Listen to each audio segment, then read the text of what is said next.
I didn't realize that. How's it going? Sweat. Hey, good. Barry, what stood out to you, positive or negative, about the scrimmage? Well, I thought it was a slow start for us. That was probably the negative. Is we just I just thought we were a little bit lethargic starting off. And obviously, Coach said it the other day. That means obviously the other side of the ball, the defense, I thought did a nice job starting fast. So it's not just a one-sided street in scrimmages. If something negative on one side happens, then it's positive for the other side. But a little bit of a slow start.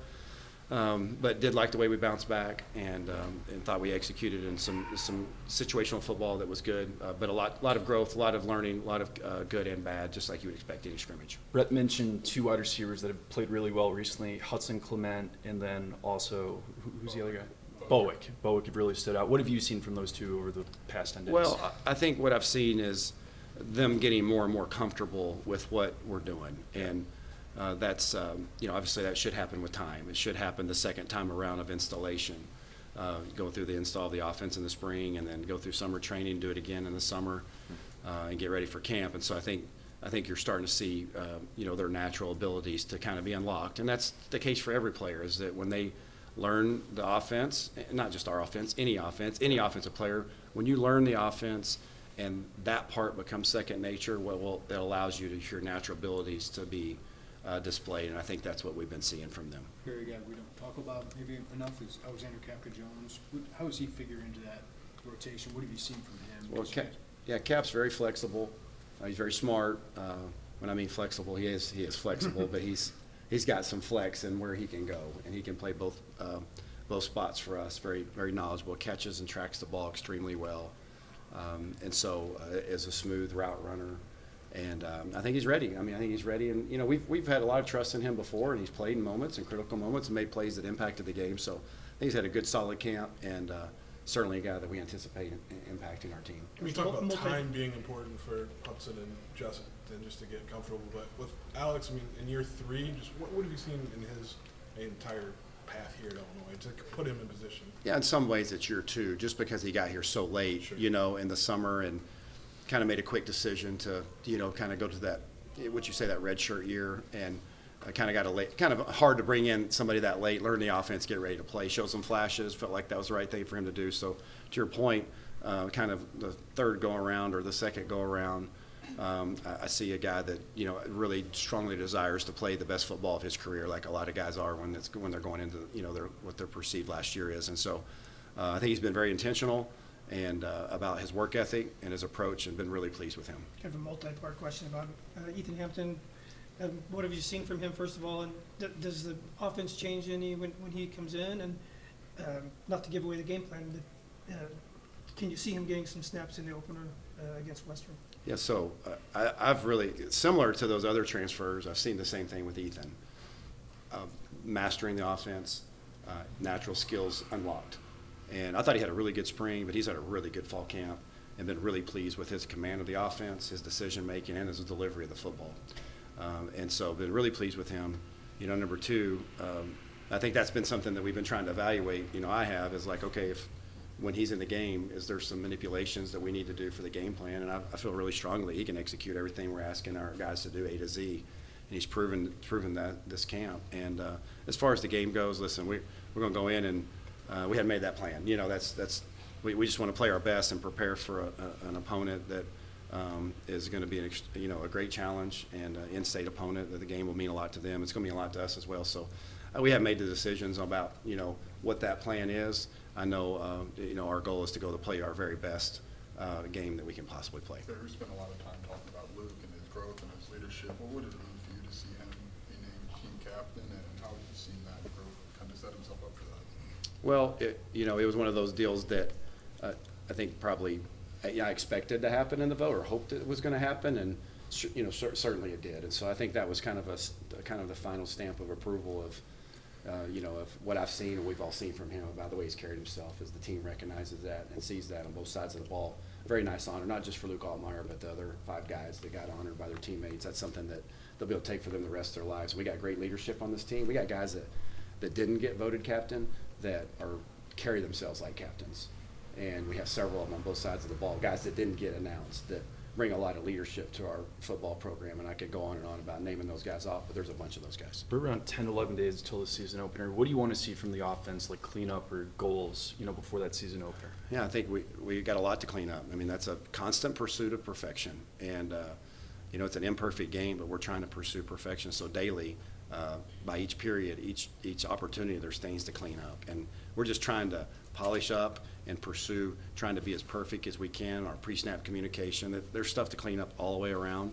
That's one of the great things about football, and it's a great thing about camp. These meetings we get, there's always something to clean up. There's always something to celebrate too, and so I like our trajectory. We got some things to certainly tidy up down the stretch, just details for us before we get ready to play. Gary, specifically from your perspective, those extra staff members that have been added over the last couple of years, you've always had Art, but from your perspective as the OC, has that changed the way that efficiency you guys do things in the building? Has that helped you take some stuff off your plate? Yeah, I think. I don't know where I'm going with that. Well, I don't know if much like off the field. I mean, that's kind of been the case for years now, that you've had support staff around you that could be involved, Right. In a lot of those things where the restrictions had been on the field, and I've seen a big difference and a big impact that our guys that are, labeled as the assistant coach or the assistant to, or whatever, the support coaches that we have, the impact that they're making on the field is phenomenal. And the way they interact with people and our players, man, we got on both sides of the ball, and in special teams, we've got coaches hired a fantastic bunch of coaches that, could are more than capable of running their own rooms, more than capable of running their own, coordinating their own side of the ball, and we're blessed to have them. I know on our side of the ball, just those guys that support, the guys that are labeled as the position coaches. Right. They're coaches too, and they're just as part of our success as anybody in our program, and I'm grateful for them.